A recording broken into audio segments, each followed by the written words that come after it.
જો મિત્રો આપણા બ્લોકમાં તમારું સ્વાગત છે. હું જતન છભાડ. આવો આવો દેશમાં આવડી રે મનીના પડ્યા તમારા એ કામ કામિતા. આ વખતે આપણા ઘરે દેશામાં આવશે કા બાકાજી કે બોલાવવાની છે. કોયલ બોલે કું કું. વરસાદ જુનાગઢ જિલ્લામાં બાકાજી કી બોલા દીધી ને બે કાંઠે ભોગાવો આવ્યો. હજુ એક કાંઠે આવવાનો બાકી બે કાંઠે ખામાં હામી આમ કા કૂતરા તળી ગયા બધા. બે ભેંસું તળી ગઈ.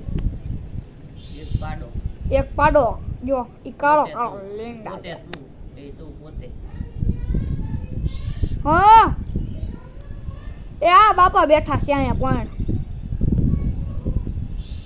બોલાવે અલે અલે કેટલા પોઈકો. આ આપણા બાપા ઉઠા જો આ રોટીન ડૂટો તો જો એમનો 6 વીઘા જેવો. અત્યારે કોઈ પતંગ ના ઉડાડતું કામ તો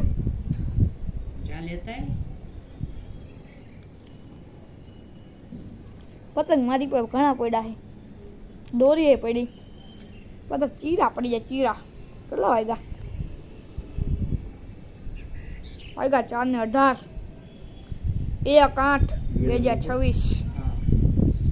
2026 માં આપણે બ્લોગ ઉતારવાનું ચાલુ કર્યું છે.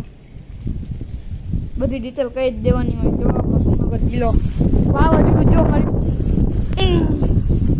આ ભાઈના જો પેજ ઉડી ગયા પપૈયો